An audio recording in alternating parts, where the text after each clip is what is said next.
the number one factor that is hindering us to grow is that our education policies and how we deliver education is playing, in Africa, it is playing a significant part in leaving us behind. And the gap between the developed world and us, the developing, when it comes to skills development and job creation, it is actually widening on a supersonic kind of speed. Okay? And they even went ahead and pointed to the fact that if you look at educational enrollment, higher education enrollment, the average of the world, not Africa, it is about 35% upwards. We are not even playing catch up. We are stagnant completely. We are admiring models that are left to us by a colonizer who didn't wish us well in the first place. I think it's President Museveni, when he was addressing some NAM officials or G77, he castigated the idea of uni-ideological kind of thinking. Thinking that it was like this, it has to stay like this, the only idea that works is only one. No, there are so many ideas that we can really base on to really educate our population and catch up with the rest of the world. So when I went to the Education Policy Review Commission, you asked me, what did I share with them? I said, look, we have to stop thinking as though we are the only people in the world. We can create a human capital or a workforce that can actually become the source of the wealth that we need as a country to support those individuals, we the people, our communities, and benefit our country, right? And some of these things we have to do is that, okay, we should embrace technology without fail, from primary to the apex of the education system, because that is the new way of the industrial revolution today. AI and other emerging technologies.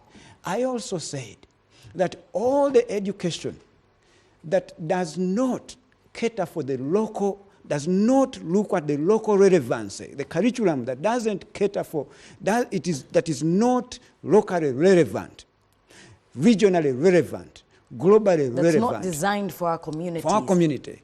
We should really, really change that. Look at different regions.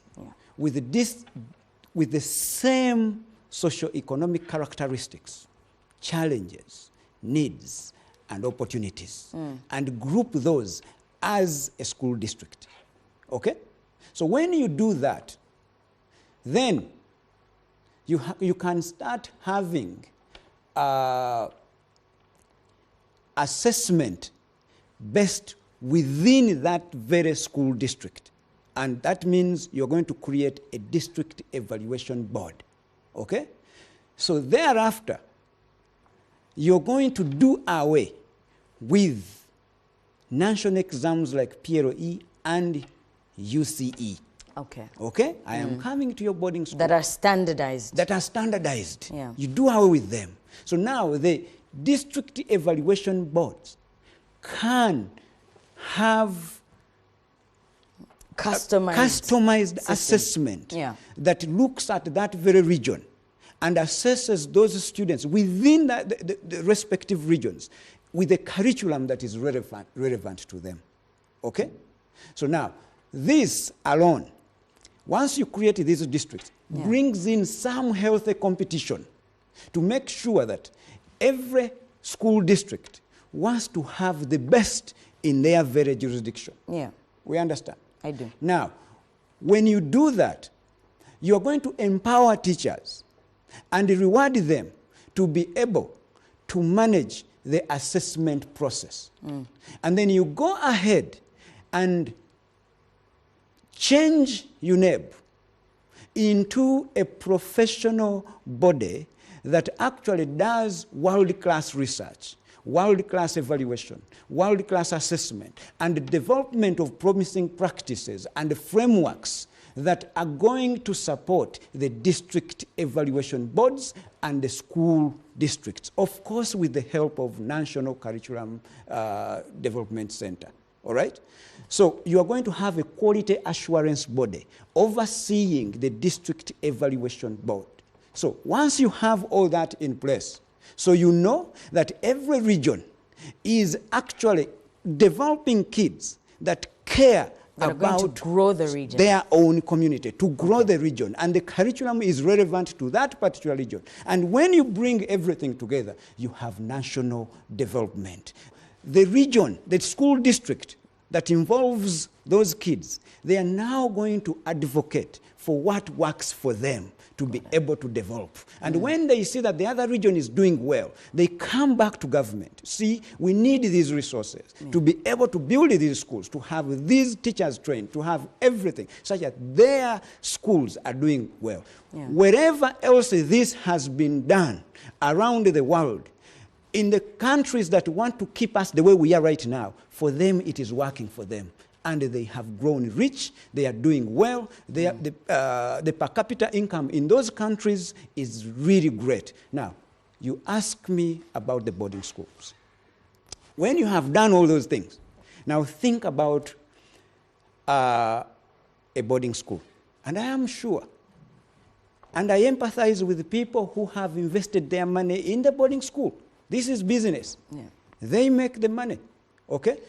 So if you have a boarding school from primary 1 to senior 6, or even you go to university, you go into a hostel and something like that. That means a student is likely to spend in a confined space for the next 16 to 20 years, right?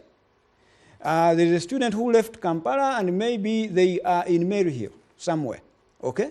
They are going to spend 16 years in this environment, okay? Now, and remember, demographically, we have 70% of this population, young people. Now, you have gotten the entire generation. You have put it in some confined place for 16 to 20 years. You have uprooted them from their community, their society, to understand the problems that are happening in their community. You have denied them the opportunity to associate with diverse people, the young, the old. You have extracted them from a community where they are able to learn from their parents, even how you can exist as a family. Right? And then after 20 years, you want them to come back after acquiring a degree to solve society's problems. Which they haven't interacted which with they for know 20 nothing years. about. Okay? And you want these men and women to come back and become good mothers and fathers, married men and women. They have never seen their mother and father working out things when they go wrong, arguments, and they sort them out. They have never seen how reconciliation works. But when they finish school, our parents will tell them, it's now you are like 22, 23, please get married. You are old. Wife. When you get a man, you are two adult strangers who know nothing about marriage, who know nothing about community problems, and you have been told to live in that. Now you ask why. If you allow this child in a school district that has been developed, assessment is happening in the school district, they are understanding their own curriculum, their own content, this child is going to understand their community, their socio-economic needs, the opportunities, and whatever they are going to study, they are going to apply the education to solve all this and tap into the opportunities and grow their region and at the same time grow the country. When you look at these countries that are forcing us to stay where we are, right? For them, they have no national exam for primary 7. They have no national exam for what is equivalent of senior 4. Their kids are transitioning smoothly. They have introduced continuous assessment.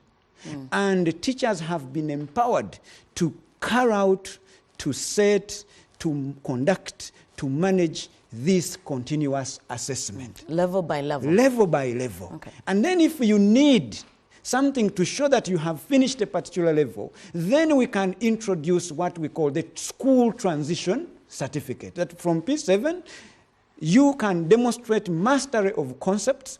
Competence-based education should be in primary, should be in secondary, and if possible, even in university. So you demonstrate mastery of concepts, the skills and understanding with knowledge, and then you move forward.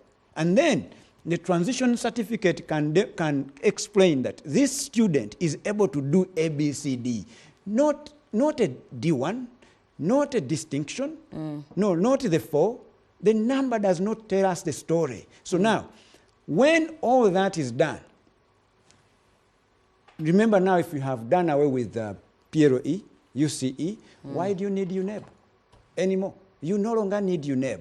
Because remember, earlier I suggested that we have district evaluation boards that are going to conduct now what you can call a national exam, but national in the form of the school district.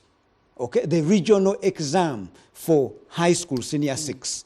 And that, every area. Every area should have their own senior 6 exam. And even that, 50% should be the exam, and 50% should be continuous assessment, all embedded within a competence-based education model. So now, UNEB, what used to be UNEB, can now be transformed into a research, evaluation, assessment, and a development agency to act as a quality assurance body that actually oversees these district evaluation boards to create a framework that each district evaluation board or each school district can actually follow, which is going to guide them to research and develop different promising practices that these school districts can depend on to guide these district evaluation boards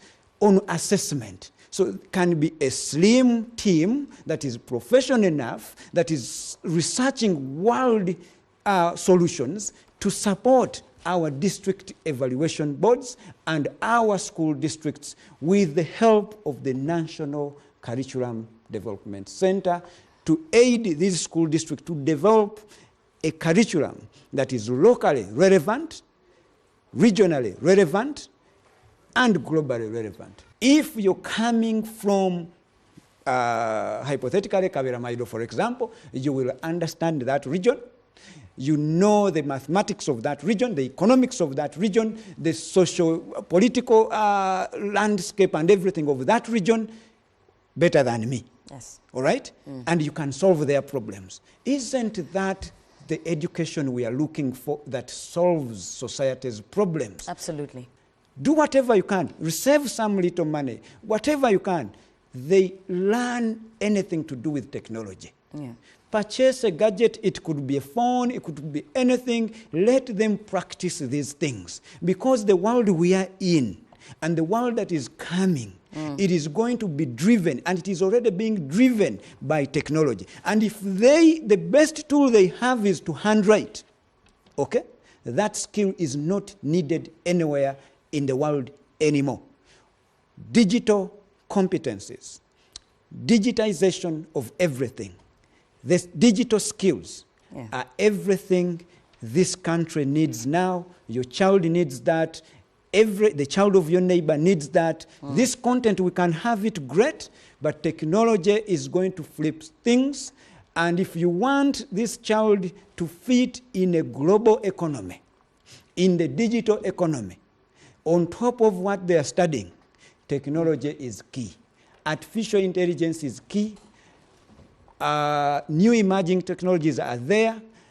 And the government should help us embrace AI, new emerging technologies, into our education systems.